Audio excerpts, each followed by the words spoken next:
thank everybody for coming here today. And we'll be showing this on the web as well. So nowadays, since gatherings aren't, encouraged, then everybody can gather around their computer and watch this as we present it. Coronavirus. Is your immune system prepared? And I hope as we go along you'll see why I chose that title. But the coronavirus is really the focus because, well, they say it's going around the world. And of course it started in China, but it's come to the U.S. And if we look at the CDC, we have a map here of the United States showing some states having a large number of people. New York has somewhere between 1,000 and 5,000, and then Washington, just next door, and California have somewhere between 500 and 1,000 cases. And so as the cases increase, people go rushing to the supermarket, and they buy up the toilet paper, and they buy up all the food. How many here have been in stores and seen empty shelves? Yeah. No, I've seen quite a few. And first it was toilet paper and hand sanitizer, and then it was canned goods, and I was over in town here, and the vegetable section was half empty. And very interesting what people look for when they want to survive. And we think about these epidemics and pandemics, and here I pulled a website that says epidemics expert Jonathan Quick says the worst case scenario for coronavirus is likely. And if we read down a bit, we see that he compares it to the 1918 Spanish influenza. And I think that's what keeps everybody worried, is because in 1918, a lot of people came down with a flu that was deadly. And this coronavirus has had quite an impact as being deadly as well. So if we look at what is being recommended, or what we're thinking about here, we look to the CDC. And they tell us what the initial symptoms are like for somebody who comes down with this coronavirus. And fever has been sort of a hallmark of the disease. Temperatures go up, and a cough, because it hits the lungs, shortness of breath, and that's sort of a progression, a bad sign. You're headed toward pneumonia if you see that. And in fact, if we look at some of the data coming out of the hospitals, like in China, we see that the incubation period has been about 5 days on average, anywhere from 0 to 24 days. And interestingly, they put 0 there because in 1918 there were some people that they figured got the flu in the morning and were dead by evening. And so that's sort of a fast incubation. So common symptoms, yes, we said fever, and then it can progress to pneumonia. A lot of people getting fatigue. And there's a lot of lymphopenia, meaning the white cells disappear. There's not enough lymphocytes. Lymphocytes fight viruses. And this is something that's sort of worrisome about a lot of viruses, is that they wipe out your immune system. And if your immune system's wiped out, then you can't fight the thing. And we'll talk about how to avoid having that happen to you. There's a dry cough, pain, muscles, joints, a lot like a flu, abdominal pain, and this has been something that hasn't been so expected from the coronavirus, but has been part of this one. And then if the patient ends up in the ICU, it's usually because their lungs failed, as in adult respiratory distress syndrome, abbreviated here as ARDS. Arrhythmias, the heart quits beating like it should, starts skipping beats or having an unusual beat. Shock, which is a description of really getting infected through your bloodstream, and then acute cardiac injury or acute kidney injury. And these are some of the things that are being reported out of China, and some of the percentages of people who have them, both in the community, common symptoms, and in the ICU cases down here. Well, I'm going to move on now, and I'm putting up the word deja vu here because yeah, there is a lot of similarities with the 1918 flu going on. And we need to keep that in mind because the 1918 flu killed a lot of people. Maybe as many as 50 million. And I have this down here worldwide. Now in the United States, it wasn't quite 1 million. It was 675,000, but that's when we didn't have 300 million people. We had far less. And so in that day and age, they ran out of hospitals. So they put beds in gymnasiums, as we see here, or in factories. And this is what was happening. So let's just sort of think about 1918 and what might happen if we had a 1918 type pandemic here now. And if we did, based on a 30% attack rate, that's what the Spanish influenza was. Now they're saying that the coronavirus might have a 50% attack rate, although the numbers go up and down. But let's just project on a 30% attack rate. That means 30% of the population could come down with coronavirus. Well, that's 90 million people. That's a lot of people. And how many would be hospitalized? Well, 1 to 10 million perhaps. Because not everybody, about 80% of people getting coronavirus really have sort of a common cold type symptoms. Because really 20% of all common colds is a type of coronavirus. Not this bad one, but a coronavirus. But if we had 1 to 10 million people ending up in a hospital, even now, with what little spread we've had so far of the coronavirus, we have people talking about, well, I'm not feeling good, but I don't think I'm going to go to the hospital because they're busy. And, what if we had 10 million people going to the hospital? I mean, that's like, well, 10 million. How many people would that be in the Boise area? Maybe that would be, even if 100,000 rushed on the hospitals, there's not 100,000 hospital beds in Boise. And so you can see the logistics is just overwhelming. And there could be up to 2 million deaths. That's a lot of people to die. And then the costs would be astronomical. And in fact, on this coronavirus, with all the measures they're taking to perhaps quarantine or contain people, we're seeing costs go pretty high already. Just economic loss, not necessarily healthcare costs. But healthcare costs could be, 166 billion perhaps. So we're looking at something that really impacts society. It impacts everybody. And anybody that gets sick is definitely impacted.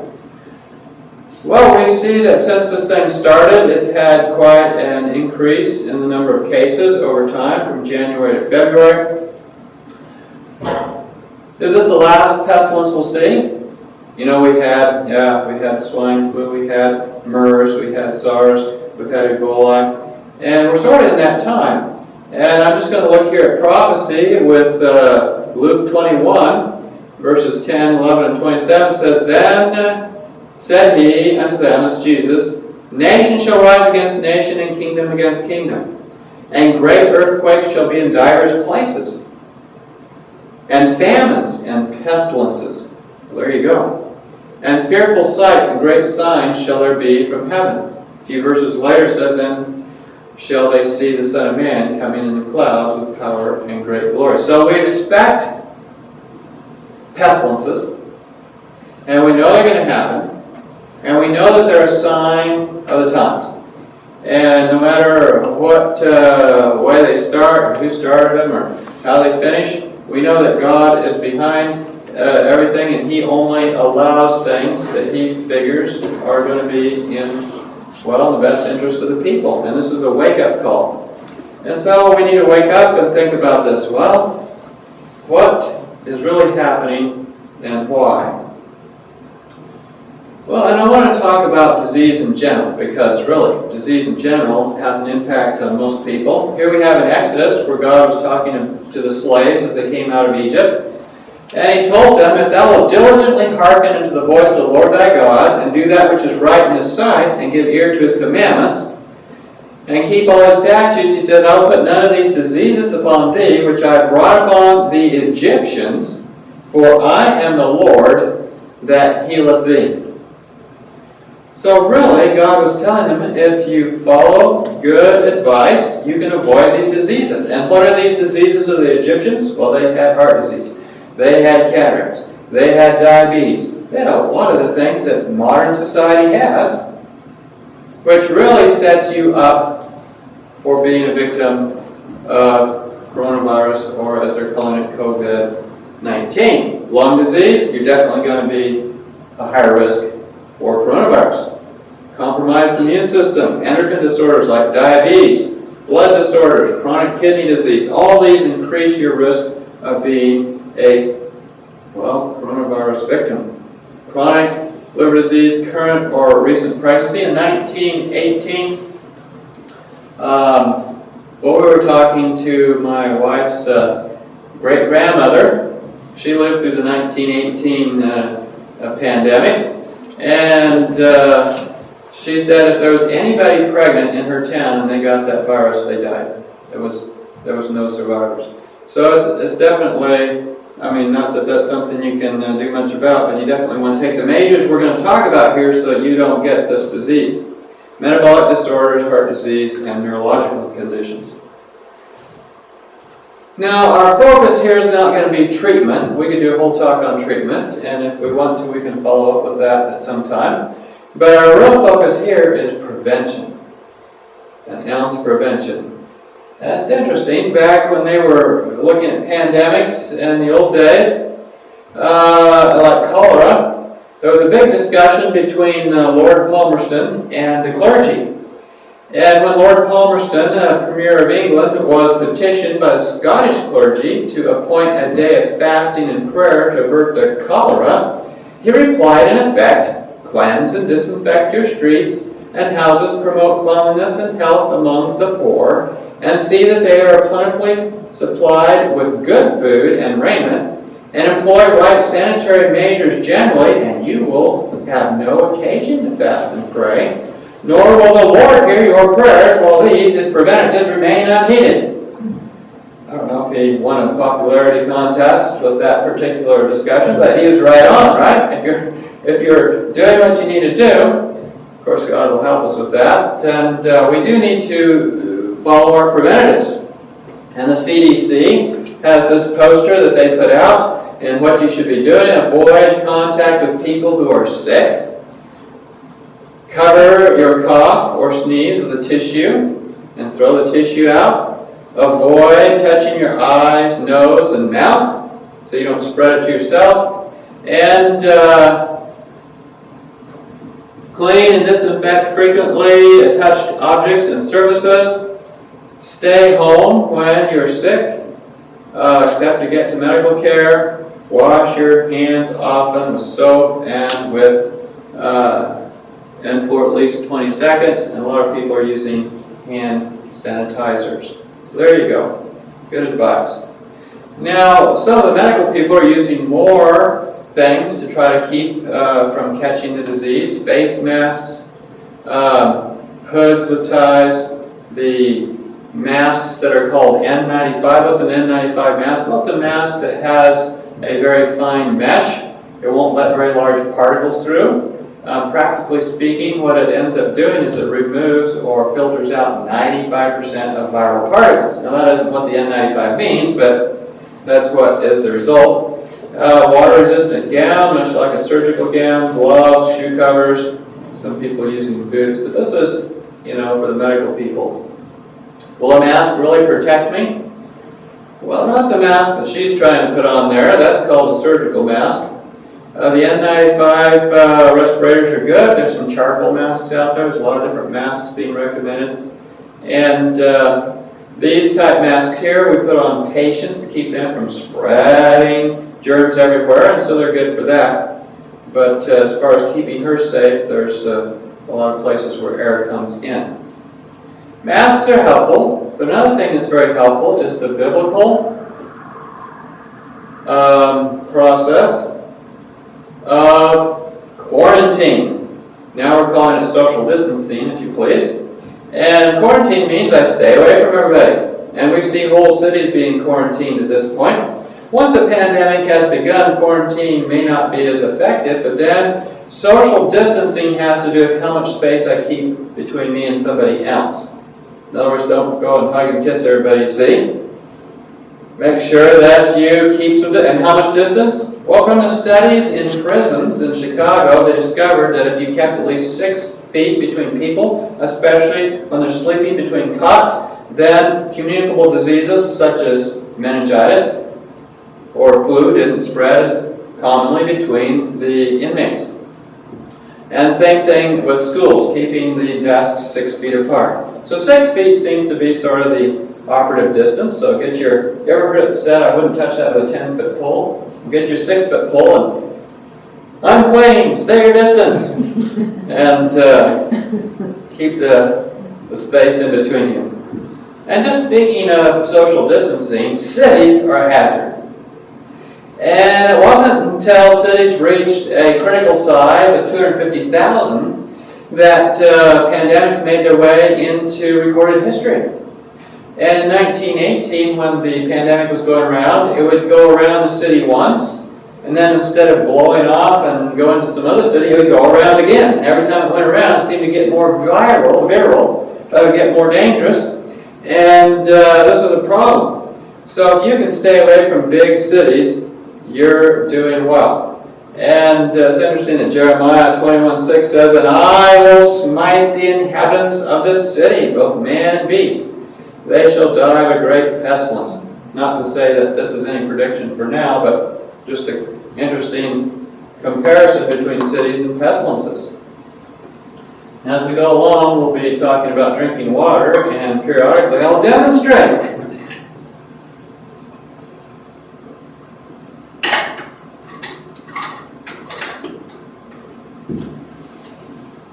Just to show that I'm not being a hypocrite. All right, what about immunization? And here we have the lady with the needle. Very fascinating. It's sort of become our only really preventative use these days.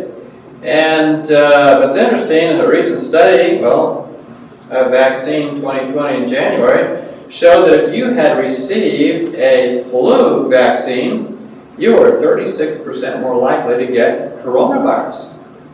And this has sort of been in keeping with studies out of Germany where unvaccinated children had far less illnesses than those that were vaccinated because the vaccines really didn't help your immune system. In fact, they compromised it.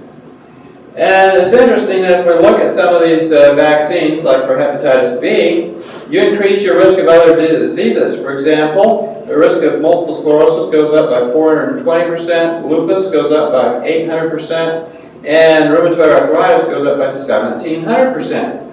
So really we want to look for something that first of all does no harm, and that's why we want to focus on prevention, true prevention.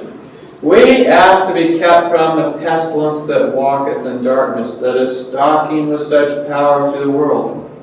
We are then to cooperate with God, observing the laws of health and life. Having done all that we possibly can, we are to keep asking in faith for health and strength. We are to eat that food which will preserve health of the body. God gives us no encouragement that He will do for us what we can do for ourselves. So our focus is prevention, and the age-old saying, an ounce of prevention is worth a pound of cure. That's right. Well, let's get on with the pound of cure? No. Let's get on with the ounce prevention. So this takes a little bit of understanding of your immune system. Here's the immune response to a viral infection. Number of viruses here, time here. We start here getting infected with a virus such as the coronavirus. Then what happens is the virus starts multiplying dramatically, especially in the lungs. The virus has receptors that are specially made for hooking onto lung cells, and it sticks its genetic material into the lung cell, makes the lung cell into a virus factory, and the viruses start getting pumped out of those lung cells, and if you didn't have an immune system, at that point you'd probably die. You'd go into major lung failure. But God has given you an immune system. And the first part of your immune system that starts to try to bring this number of viruses down is the natural killer cells and interferon. Interferon is like your body's natural antiviral. And so this will happen, and the natural killer cells will increase, and you'll bring the number of viruses down. At that point, you still need some more of your immune system to finish the virus off, and that is your B cells. These are lymphocytes. Remember we said earlier that the average patient that got coronavirus had a deficiency or a 70% drop in lymphocytes? Well, we'll talk about how to keep that from happening, and IgA, which is an antibody that helps fight the virus. So let's talk about what we're going to do to improve our natural killer cells, improve our interferon, improve our lymphocytes and our antibodies. And we're going to do that by looking at the 8 natural doctors, or true remedies: pure air, sunlight, abstemiousness or temperance, rest, exercise, proper diet, use of water, and trust in divine power. So let's start with pure air. Sometimes it's hard to find, especially if you're in a city. And in fact, if you're in a city and you're near some kind of big factory or dust storm, the particulate matter in the air all collects in your lungs. It saturates the macrophages. It gets all the airways all blocked and the cilia can't move, and you're much more likely to come down with a viral infection. On the other hand, if you're in nice pure air and clean air, this doesn't happen.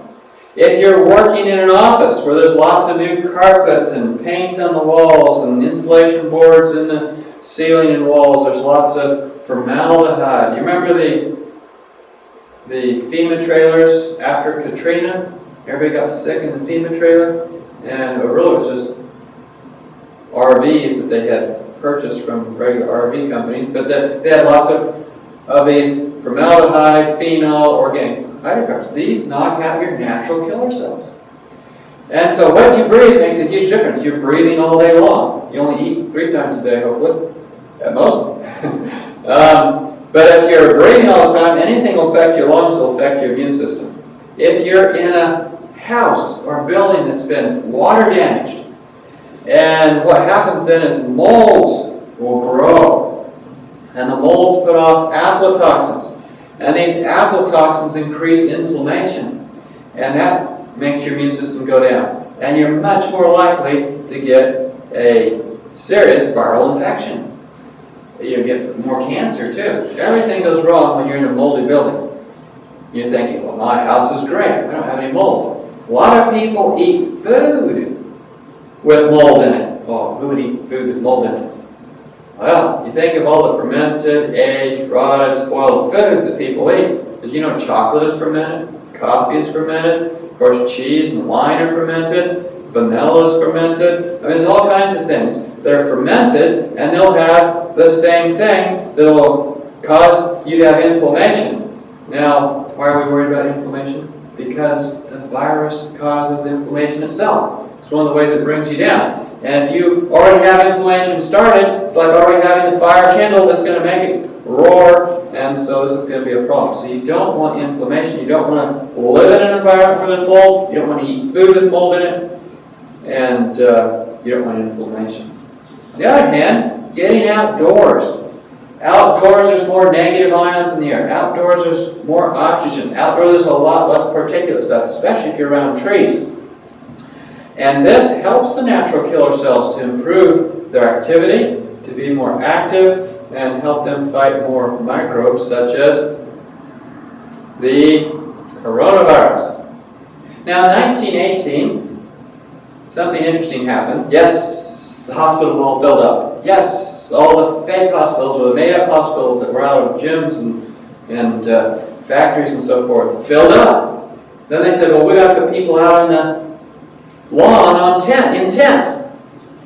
Guess who survived the flu the best? The people out in the tents. Here's a tent city that they had in 1918. And they actually found, since they did better in tents, they set up tents. And so it's outdoor therapy. Patients who overflowed conventional hospital facilities into outdoor tents had much better survival rates. Very fascinating. So I've told some of my patients, get a tent. Go down to Walmart, buy a tent, move in your backyard, especially if they had mold in their house or they had an autoimmune disease. I don't know if I've got many takers on that, but I've given out that advice. And it makes sense, because indoors, you're often in trouble. Cancer grows twice as big, twice as fast indoors as outdoors for laboratory animals. Now, when you get outdoors, there's more trees. And there is health in the fragrance of pines. In fact, studies show that forests, people's natural killer cells are more active if they're around the forest than if they're in the city. And there are several other kinds of trees that have medicinal properties and are health promoting. The cedar, the fir, and the pine are mentioned here. And some people found that extracts from pine cones actually have been shown to suppress viral growth. Some people use pine oil as an essential oil, and that makes good sense and can be beneficial. There's other oils and things that are helpful. Citrus has been shown to inhibit viruses, and some people recommend using citrus oil, lemon or orange or tangerine or whatever oils, to help fight viruses in the air. My stepfather, whenever he goes on a plane, carries a little vial of essential oil, usually lemon, with a little wick on it, and keeps it in his environment around him, and seems to work. There's other oils that are good that have been shown to be helpful, especially against coronavirus. We're just talking coronavirus here. Juniper oil and sage oil all have antiviral activity for coronavirus. So just a little side, since we're talking about breathing good air, how about having a little essential oil in the air to help as well. Now let's talk about sunlight.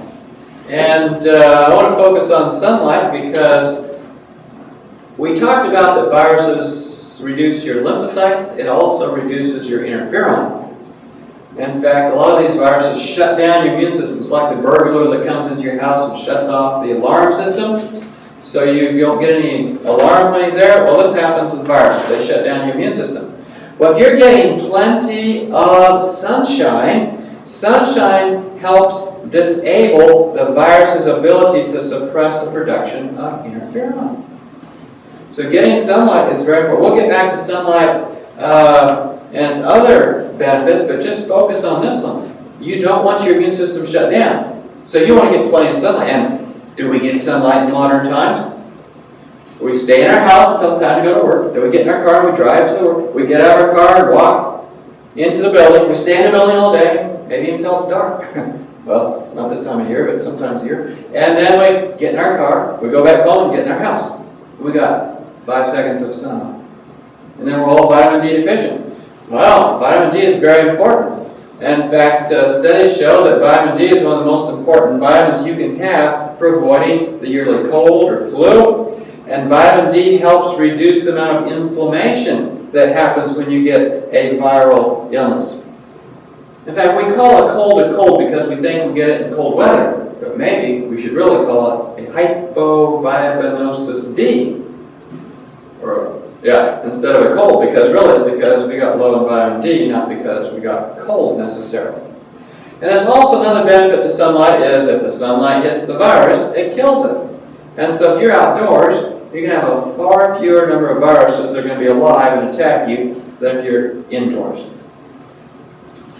Now, sunlight and immunity. Exposure to natural sunlight. 1 hour a day for 12 days significantly increased circulating immune cells for up to 2 weeks after the end of the experiment. So look at that.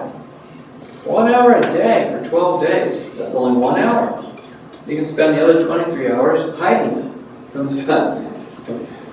But good sun, good immune system. Let's talk about rest now. And I want to keep going with this theme of the 8 natural doctors. And so sleep is important. In fact, people who miss sleep, their immune system goes down and more likely to get the disease. People with insomnia have more problems with infections during the winter.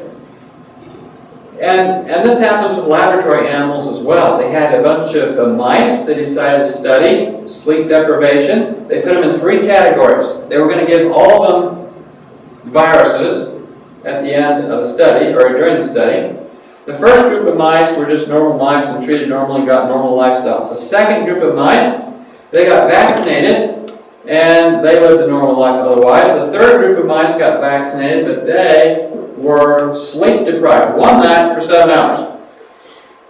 Oh, only a little? 1 night? Yeah, only 1 night. Well, the first group of mice, when they gave them the flu virus, a lot of them died. The second group of mice did quite well because they got vaccinated. The third group of mice, they died as though they'd never been vaccinated.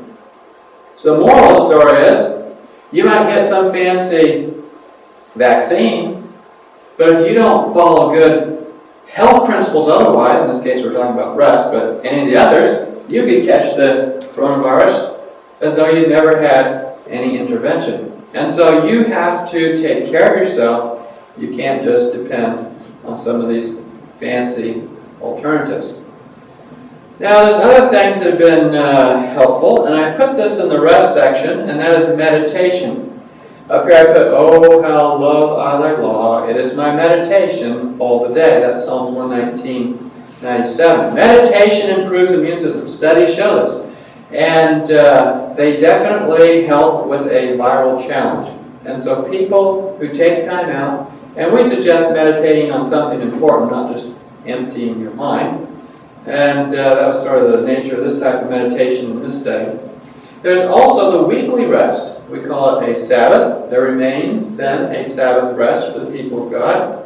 And they did a study on Seventh-day Adventists. This is not the famous Adventist health study, but this was a study down in the southern states where they discovered that in a research project looking at the antioxidants circulating in people's bloodstreams that Adventists had higher antioxidant levels. And vegetarian Adventists had even higher levels than that. Well, I found it interesting that those that probably weren't even following a real healthy diet and lifestyle had a benefit from their weekly rest.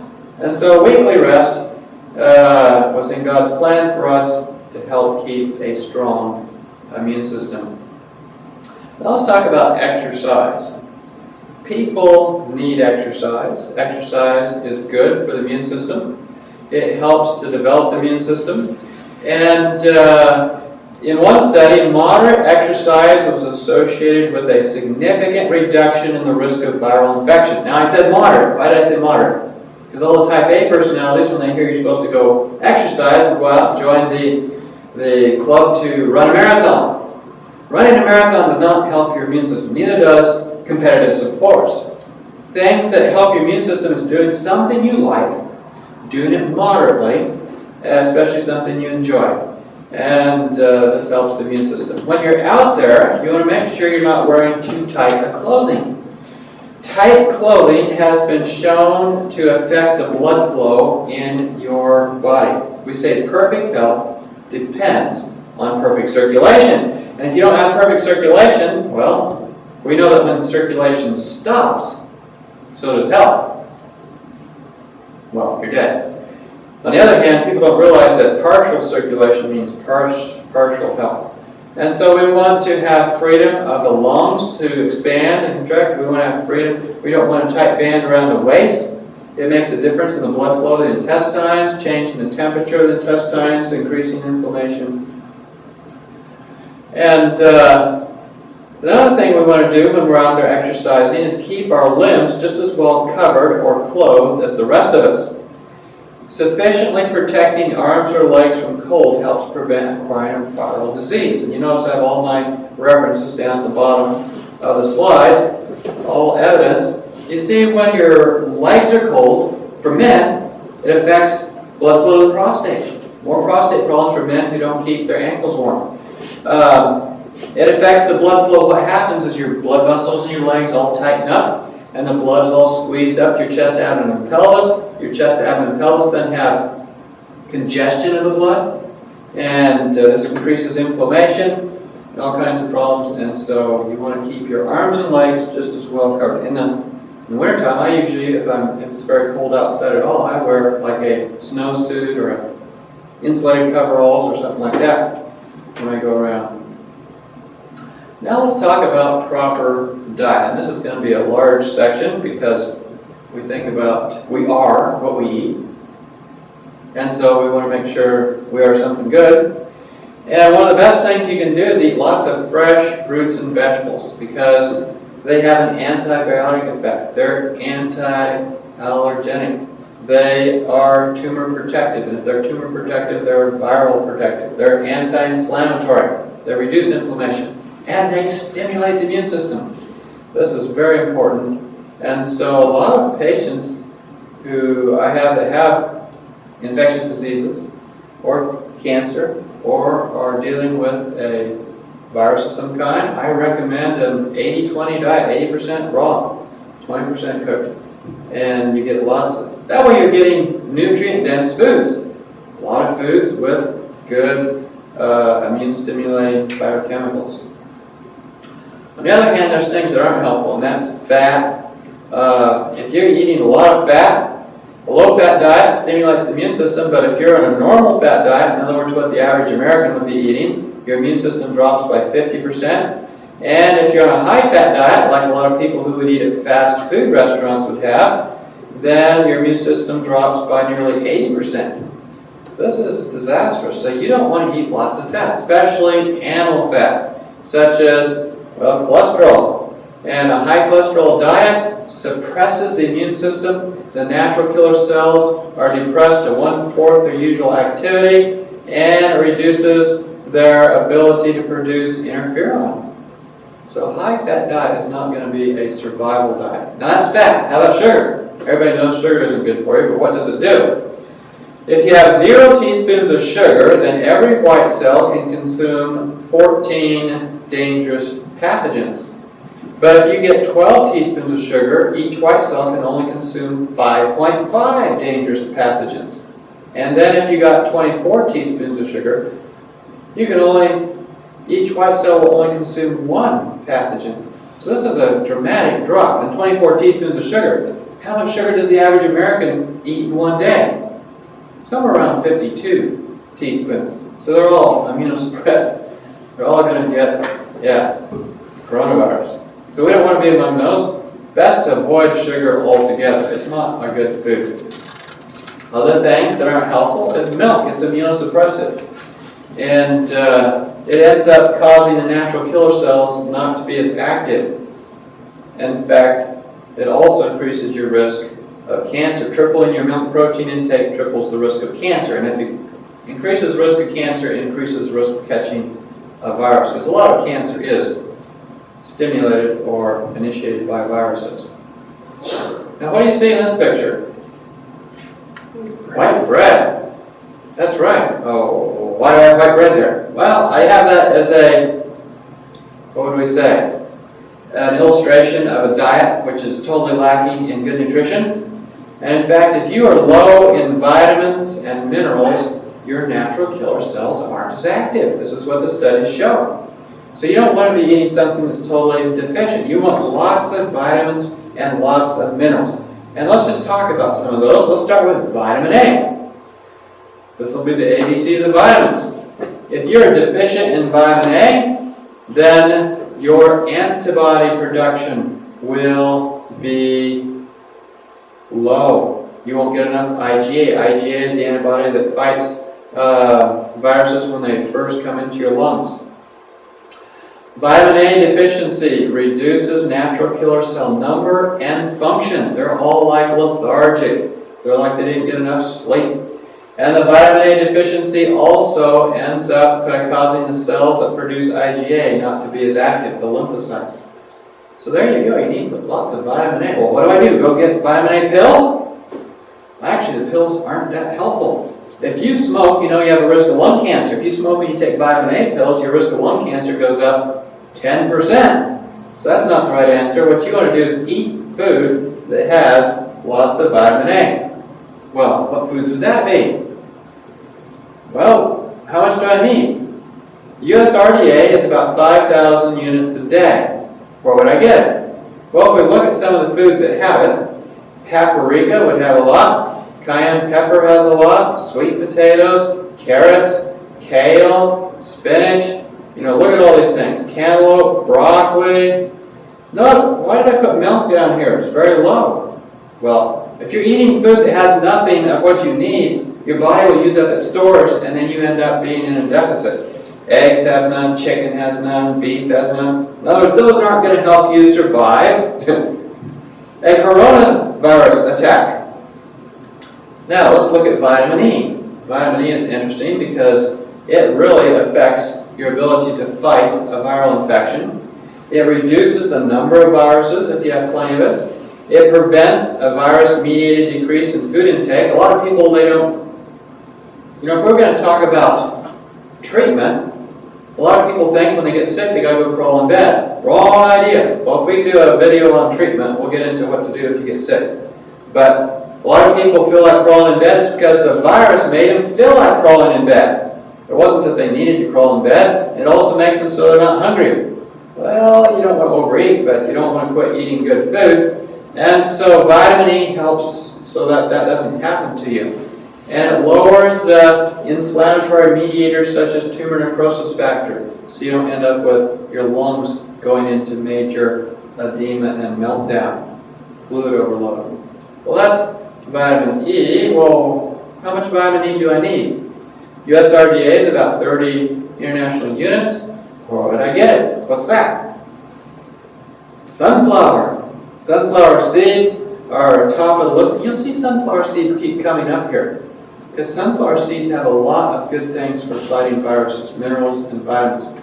Almonds, flaxseed, wheat germ, olive oil, pine nuts, peanut butter, cloves. You know, lots of things have vitamin E, and mostly from seeds and so forth.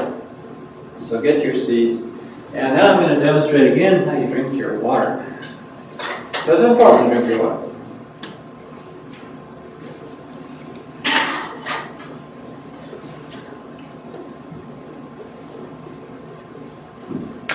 Okay, let's talk about folic acid, or folate, as it's called when it's found in nature. And so your immunity is improved if you have folate, but if you're deficient, then your lymphocyte counts go down by 60% and your natural killer cell activity is reduced. Now, this effect can be reversed. They did a study where they tried to see what would happen with people whose immune system was suppressed by a deficiency of folic acid or folate. The first group, they gave them folate or folic acid. The second group, they gave them good food that had a high quantity of folate. Well, both groups improved. Then they said, well, let's combine it. Have them eat good food and eat supplements. And their immune system went back down. Interesting finding. I would prefer to use the food to improve my folate levels. How much do I need? About 400 micrograms per day. Where would I get it? Well, here I got a picture of peanuts. They're pretty good. But arrowroot, raw. Now, where do you get arrowroot? We use some just today, I think. You get it as a thickener. It's sort of like cornstarch. Wheat germ, peanuts. I saw when I went looking in the supermarket the other day in the cereal section. I was over there looking for oatmeal. They still had some wheat germ there. I don't suppose people knew what to do with it. A bunch of the other shelves were empty. Sunflower seeds. Remember I said sunflower seeds would come up quite often.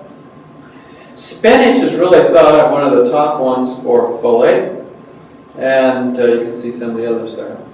Now, who is it that popularized the use of vitamin C for colds? Famous guy. Linus Pauling. Anybody heard of Linus Pauling? Linus Pauling made vitamin C famous. And it is an antioxidant. It helps reduce inflammation in the body, especially from breakdown of fats called lipid peroxidation. It also is good for reducing the symptoms of a cold, a flu, or coronavirus. So you want to have plenty of vitamin C. How much do you need?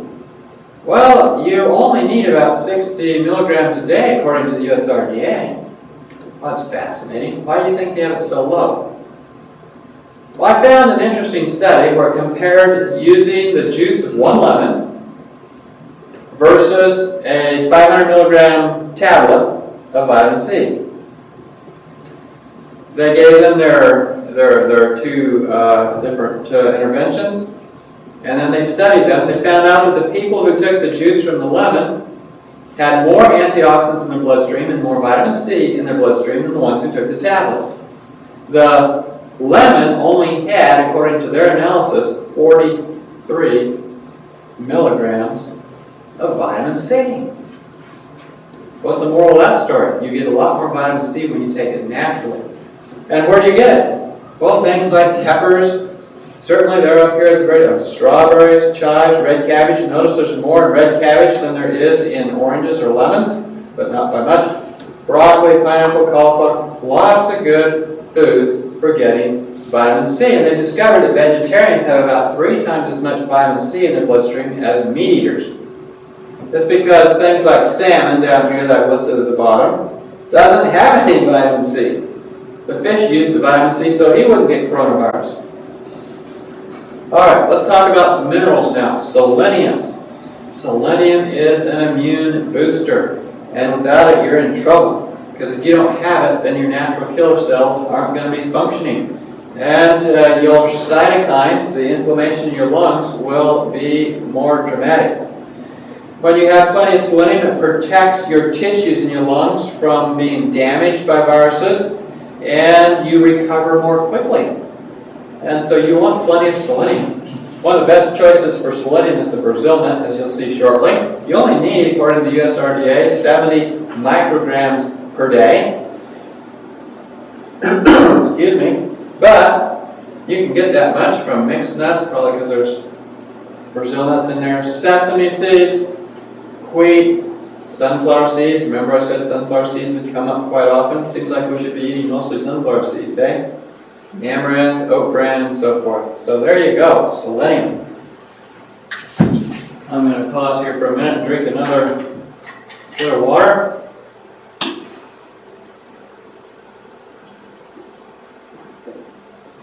Which everybody can do.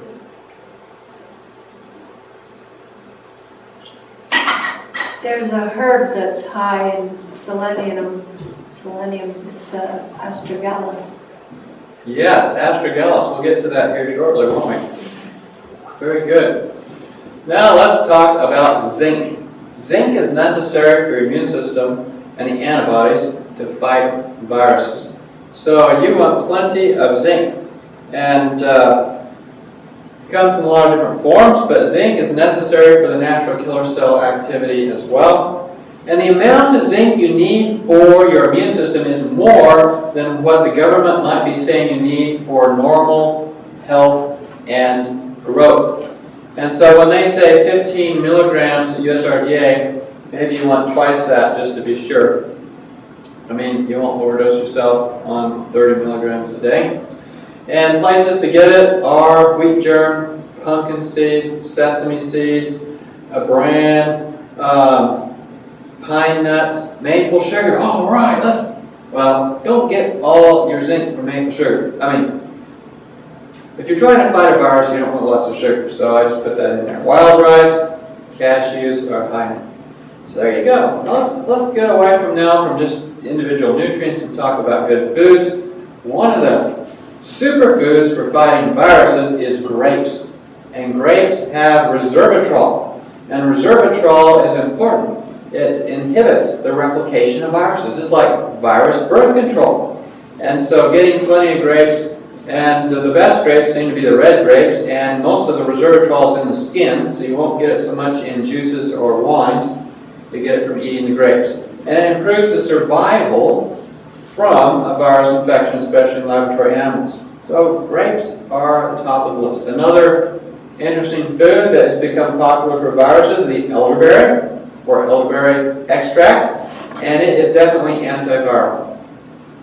So it's a good one to take.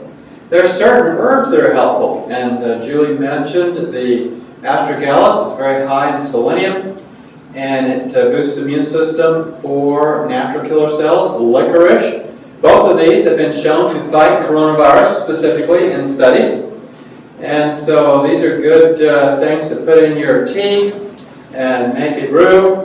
And then there's a couple others I want to mention here because they've been studied. Chameleon plant, you won't find it in the tea section in your supermarket. You'll find it down at the nursery. It's an ornamental plant, but it's very good at fighting viruses and stimulates your lymphocytes. Chinese cedar, another herb.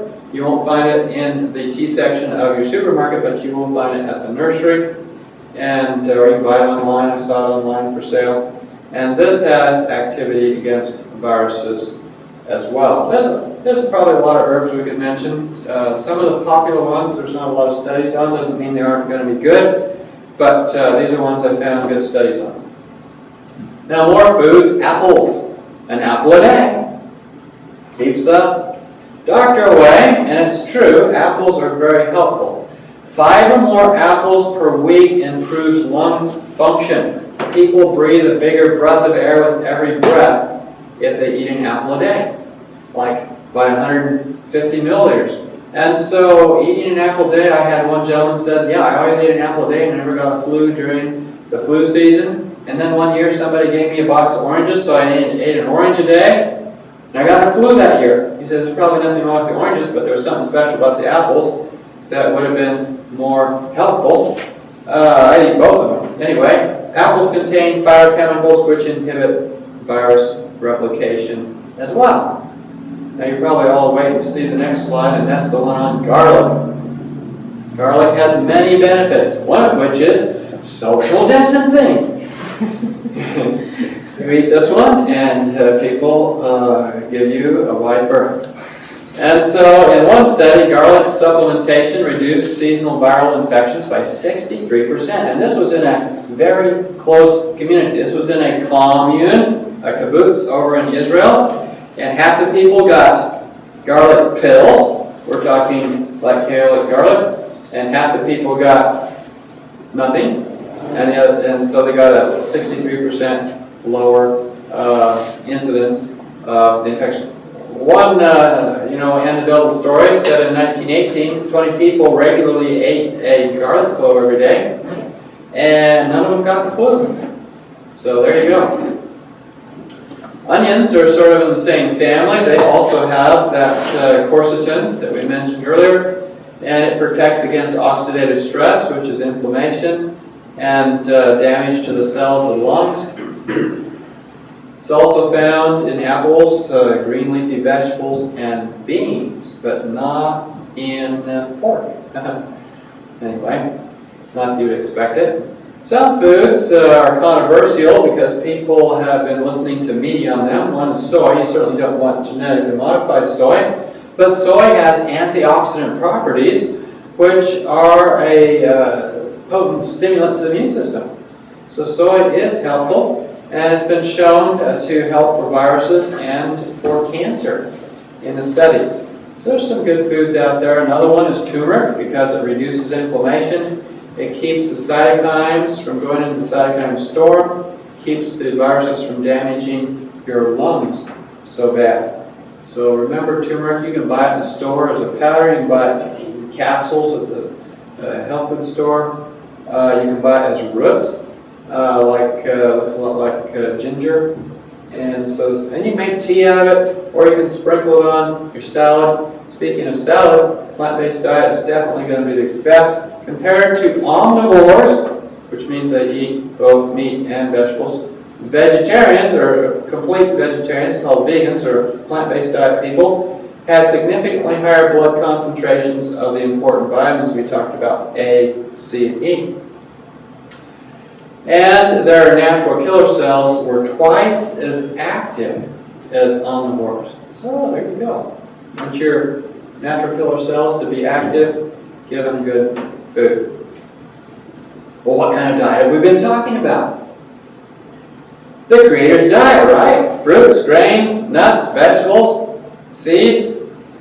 And God said, behold, I have given you every herb bearing seed which is upon the face of all the earth, and every tree in which is the fruit of a tree yielding seed, to you it shall be for meat, and thou shalt eat the herb of the field. Well, let's talk about things to avoid now. We call it abstemiousness or temperance. Temperance means eating in moderation those things which are considered good, and totally avoiding those things which are not good. And so, one of those is smoking.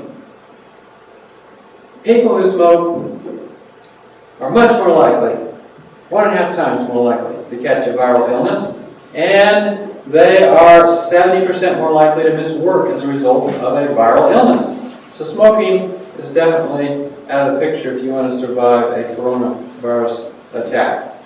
Ethanol or alcohol, such as wine, suppresses natural killer cell activity. So this is not something that's going to benefit you. Oh, but I drink it for my heart's sake. Well, really, it's the grapes that are giving you much more of the resveratrol that you need for your heart, and there's very little of it in the wine. How about if you mix alcohol and tobacco? Well, the result is not just additive, it is multiplied. You end up with a much worse situation with suppression of your natural killer cells. So adding these things together is not helpful. Now I'm going to move on to something else that might be of interest. In a modern time, we end up with computers, lights, cell phones, and electromagnetic fields. And in the studies, these electromagnetic fields actually turn on the viruses, promote them, and they increase inflammation. And when inflammation increases, you end up with more trouble. So a lot of discussion about electromagnetic fields and this coronavirus right now.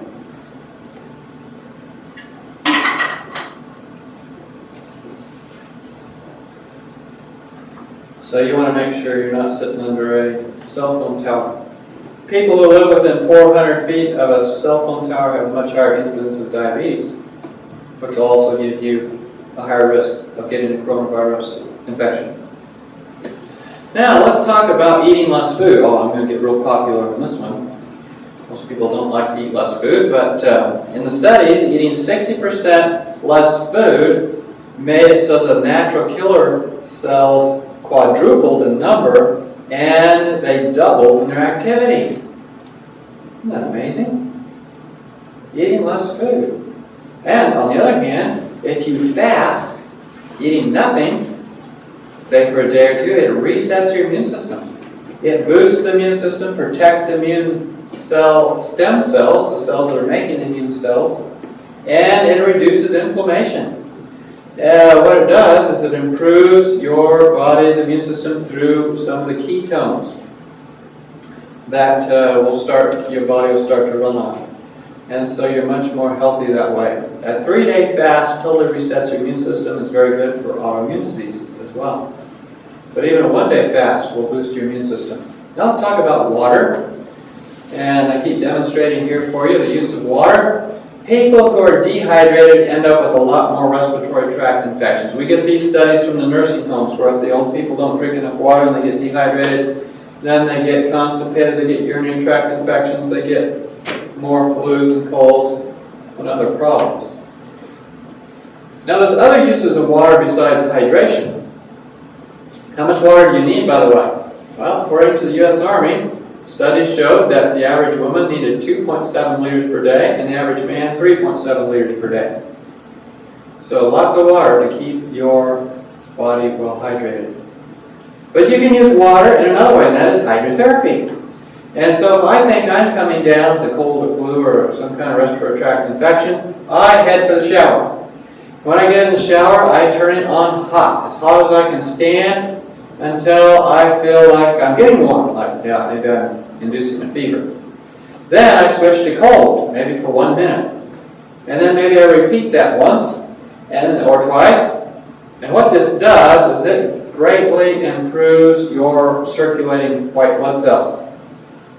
One study out of Mayo Clinic showed that it would improve your white cell count from a normal of, 5,000 to 40,000.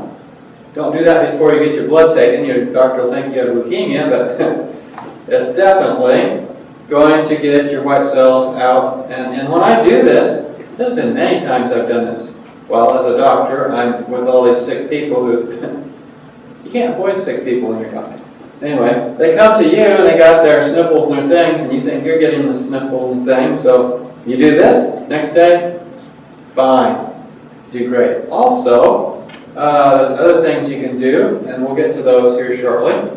But just taking a cool bath. Wait. I like a warm bath. Well, at least end with cold, but taking a cool bath, you don't have to be a freezing bath, but cool baths are definitely helpful and boost the immune system. Most persons will receive benefit from a cool or tepid bath every day, morning or evening. Instead of increasing the liability to take a cold, a bath properly taken fortifies against cold. And they did a study on a bunch of military recruits. They make good study subjects because they're sort of a captive audience. All right, guys, go jump in the cold pool, stay there for a certain amount of time. Then they sent them out on a march, and they found out that the ones that got a cool bath before they went out on a march, their immune system was all ready for the coldness of outdoors, and they had a far less problems with diseases. It improved the white cell response to viruses and so forth. So there you go, and it increases natural killer cell activity. Cool bath, cooler shower, cool sponge bath in the morning. Now, speaking of hydrotherapy, I just want to put up a slide here on some of the statistics from 1919, 1918, when the Spanish influenza came around, and the Adventists had their sanitariums, 10 of which were studied. They also were doing outpatient hydrotherapy in the homes, and then there was the army hospitals, which were the best hospitals of the day. If you came down with the 1918 Spanish influenza and you went to the government hospital, 17% came down with pneumonia and 7% died. If you did home hydrotherapy, 9% came down with pneumonia and 4% died. If you went to one of the sanitariums, where there's a lot of people to do hydrotherapy on you, only 1% came down with pneumonia and only 0.5% died. Kellogg claimed he had no deaths during the 1918 Spanish influenza. There was a doctor, forget his name, that was at Loma during this time, which is the Adventist Medical School, they were down in Los Angeles. They were running half of the county, Los Angeles County Hospital, together with USC. USC was hauling dead people out all the time when this thing came around, but the Loma side of the hospital wasn't having this trouble. They weren't dying. And so the USC people came over and said, "What are you doing?" Well, they were doing all these hydrotherapy things, fomentations, and hot and cold treatments. Well, another thing you can do if you're starting to come down with a virus is take charcoal. Charcoal by mouth, charcoal powder, or charcoal tablets. The idea is you coat your throat with charcoal, and the charcoal actually binds viruses. They use it to bind viruses in cultures in the laboratory. And so I will take a couple tablespoons of activated charcoal powder in a glass of water, 1 or 2, usually 1. And I might even add a little psyllium with it, like a teaspoon of psyllium, to make it so it doesn't constipate you. That's what will happen in some people. And it coats your throat, binds the viruses, picks up inflammatory mediators being triggered by the viruses. It cleans it all up. It's really, really helpful. And as it goes through your intestines, it pulls out inflammation as well. In God we trust. Trust in divine power. Boy, you know, we can do everything right, but if we don't have God on our sides, we might be in trouble. And I just want to speak to this a bit. You know, a lot of this has been coming out of China. People wondering, why is China having all these viruses? A lot of discussion, but you know, Chinese have been cracking down on Christianity over the last year or two. And so maybe this is a bit of what God thinks of what's going on over there. Well, we don't know, but we do know that God says that you go away from Him and He won't protect you from the pestilence. And you know that in the Bible there's a famous chapter that everybody who's in trouble seems to claim the promises out of, and that is Psalms 91, and several times in there it mentions pestilences. So we want to be kept from the pestilence, and the one we want to keep us from that is God. And I put that up there. And in the studies, trust in divine power, in the studies they call it religiosity or spirituality, has been shown to increase immune function. It's helpful. Things that don't help the immune function is to be depressed. If you're depressed, your immune system will be depressed. And people who are depressed have much lower natural killer cell activity, and their lymphocytes that are making the antibodies are not functioning as well. So depression can have an effect. Stress is not going to help you. People who are under more stress have poorer immune function, poorer natural killer cell activity, lower levels of IgA, and much more likely to get a respiratory tract infection. Stress is definitely a killer. Did you know that 5 minutes of anger can suppress your immune system for 5 hours? Doesn't that just tick you off? Well, don't let it. There's a good reason to be easygoing, isn't there? Yeah. Now, another thing that helps you tremendously is letting your religion actually impact your life by helping others. A life lived in blessing to others is actually beneficial to the immune system. Mortality in one study was significantly reduced for individuals who provided support to friends, relatives, neighbors, and their spouse. On the other hand, just receiving support had no benefit. Right. In another study, they looked at people who went to church regularly. They always said religiosity or trust in divine power was helpful, but they discovered that people who just filled the pews didn't have as big a benefit as those who volunteered for things that were happening in the church. In fact, volunteers had a 60% improvement over people who just showed up. It is more blessed to give than to receive. Well, let's summarize here. Use sanitary precautions to reduce your exposure to viruses. Washing your hands, covering your cough, wearing a mask if it's appropriate, an N95 mask. Don't eat biblically unclean meats. Some of those have been the source of some of these viruses. Avoid meat altogether. It doesn't have any real nutrition for boosting your immune system. Do all you can to boost your immune system. Practice good health habits, including eat a nutritious, balanced diet. Be sure to get a variety of foods, including plenty of vegetables, fruits, beans, nuts, seeds, and whole grain products. Avoid excess salt, sugar, alcohol, cholesterol, and saturated fat. Try a few herbs or essential oils. Drink lots of water. Exercise on a regular basis outdoors and get plenty of rest. Now, just a bit of good advice here. This is from which would be like the Surgeon General of the Netherlands, said the only thing more difficult than planning would be explaining why you didn't do it. Good to plan ahead, good to be preventative, good to try some of these things. If you want to go to my website, it's northernlightshealtheducation.com. There you'll see that there's presentation handouts. For this handout, we have one on pandemic preparedness, pandemic prevention, basically cast in the time of the flu, but the same thing all applies to coronavirus as we have talked about here today. So our website, again, northernlightshealtheducation.com, or shorter version, the way to get there is rev14.com. There you go. Any questions?